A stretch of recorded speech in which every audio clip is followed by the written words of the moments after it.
Levarme la moustache en la capucha. Siento pasanilo, mira tacatiki puletica. Siento pasanilo, mira tacatiki puletica. Siento pasanilo, mira tacatiki puletica. Siento pasanilo, mira tacatiki tacatiki. Siento pasanilo, mira tacatiki puletica. Siento pasanilo, mira tacatiki puletica. Siento pasanilo, mira tacatiki puletica. Sani levarme la moustache en la capucha. What's going on? This is your man John Fortune, your host of the Frustrated Fan Sports Show, and today I'm going to talk about my observations from the preseason game today. Tonight, whatever. There are a few things that I felt was important to see, but there's also some things that wasn't important to see, and I'm going to give you my main observation at the end. Just to let you know how I ultimately feel about these preseason games and what we're going to see as time goes on. So starting with the number one thing, Jamin Davis. He was in the game, but we didn't see him enough in the game. And one of my big concerns about that was that we saw early on that Jon Bostic is up to his same antics. He's going to miss tackles. And he missed a big tackle coming across the middle. Not only that, if you guys watched it, there was a moment in the game where the two linebackers they went to a two linebacker set, and the two linebackers on the field were Jon Bostic and Cole Holcomb. So for me, that's a little worrisome in regards to the development of Jamin Davis, that the fact that he wasn't on the field as one of the two linebackers in that particular defensive set. So I'm not really certain how this is going to operate. I hope that in the next preseason game and in the last preseason game, we see more of him. But if we don't, this may be one of those things where a guy just needs to develop, and we probably should have went with a more sure thing than a guy who's going to eventually develop into something. I mean, we could have still drafted him. You know, I think he probably still would have been around, but we should have. We'll just see. We'll just see. But Jamin Davis not being on the field that much, little worrisome to me. Observation number two: the chemistry on the offensive line wasn't that bad, but Charles Leno set up there and blew a big assignment. That was a shocker. But not only that, I thought John Bates was this blocking tight end, and there were two plays that he practically whiffed on almost both plays, and the plays were back to back. So again, that's a little concerning as well.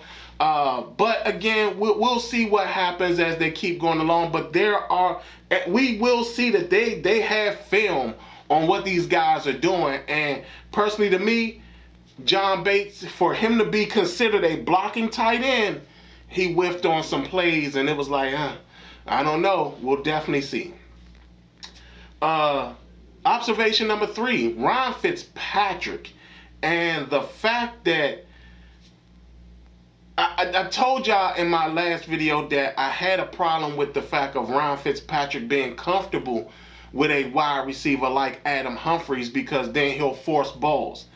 They had the perfect shot of when Ryan Fitzpatrick sat up there and threw to Adam Humphries. He tracked Adam Humphries from the time he left, from the time he got off the line, all the way across the field to when he caught it. That is a bad sign, because to me, again, this is what I talked about in my last video. When you're familiar with a guy, you might sit up there and force balls that don't need to be forced. And if Ryan Fitzpatrick is showing that he's tracking a receiver all the way across the field, a good safety, a good cornerback, a good linebacker is going to jump that route. And that's going to be it. They had the perfect shot for that. The perfect shot of showing Ryan Fitzpatrick tracking Adam Humphries from the line all the way across the field. Again, he cannot do that. It cannot be looked like that.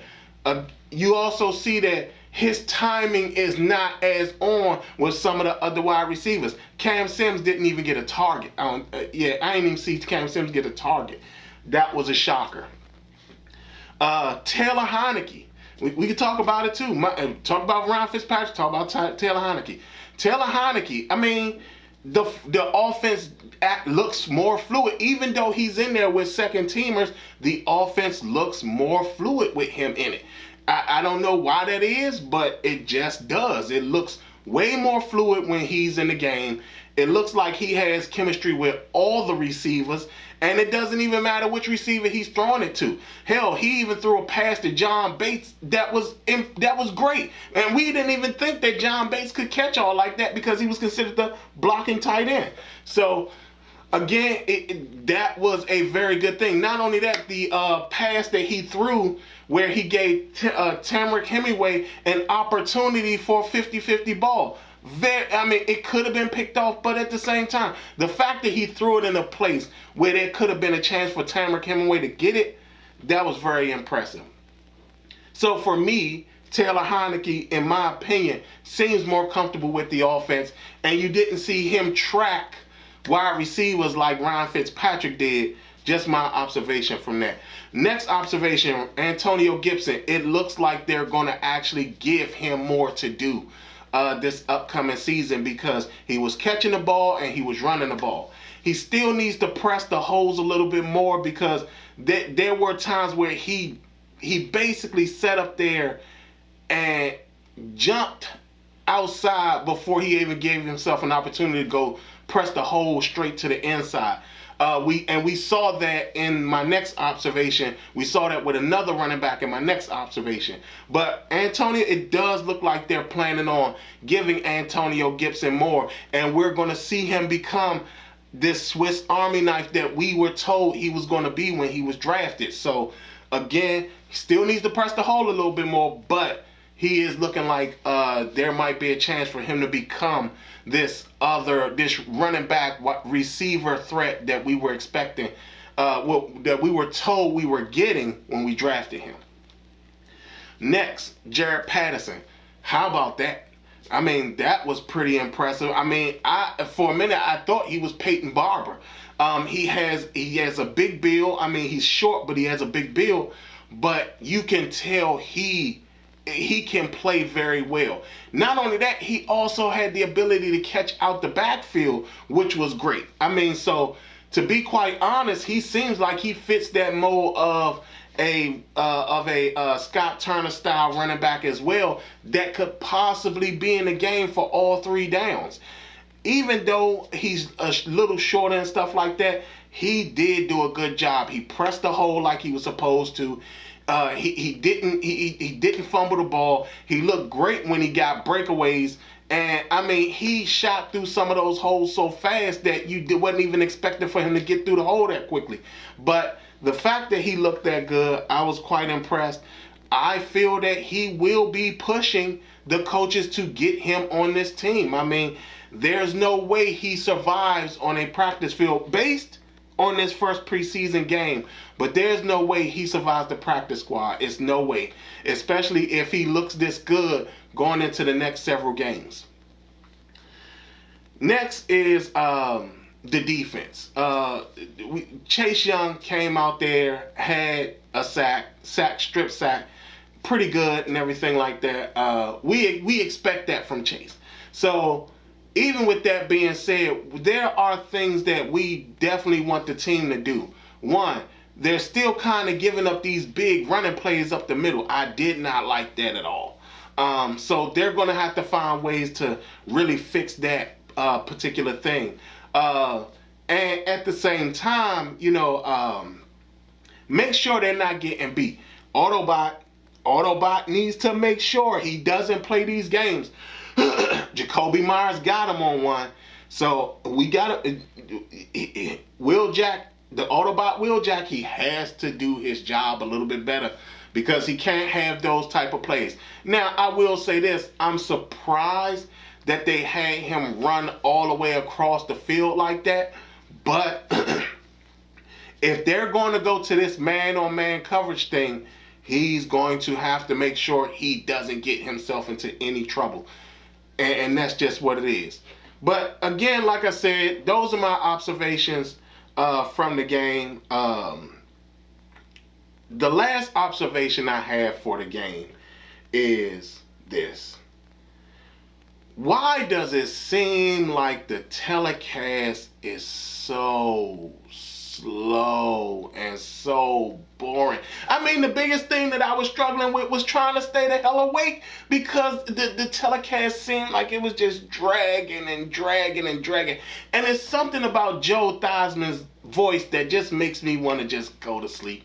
You know, hey everybody, yes, like, this is Joe Theismann, and we're now watching the Washington football team take on the New England Patriots. He just has that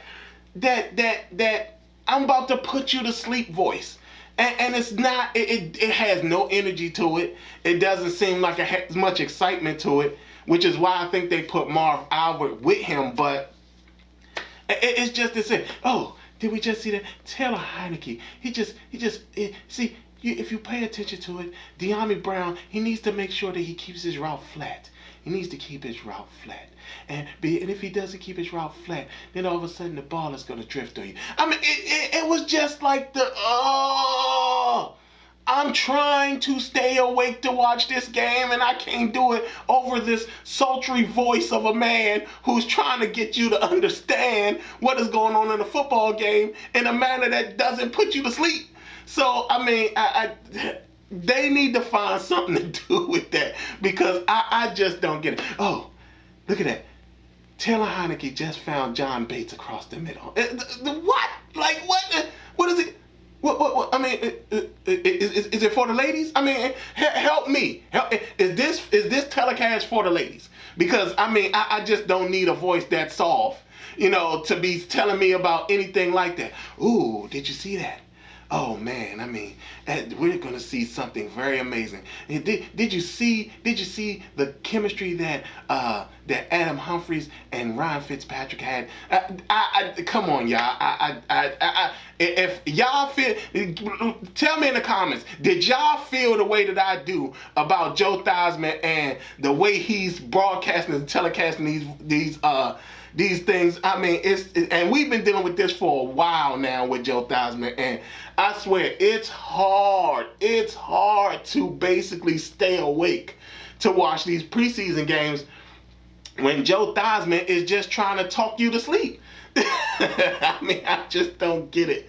Y'all let me know. Leave it in the comments. Y'all tell me what y'all think about Joe Theismann and the way he talks on these telecasts, and if he's putting you to sleep as well. Other than that, this has been your man, John Fortune, and this has been the Frustrated Fan Sports Show.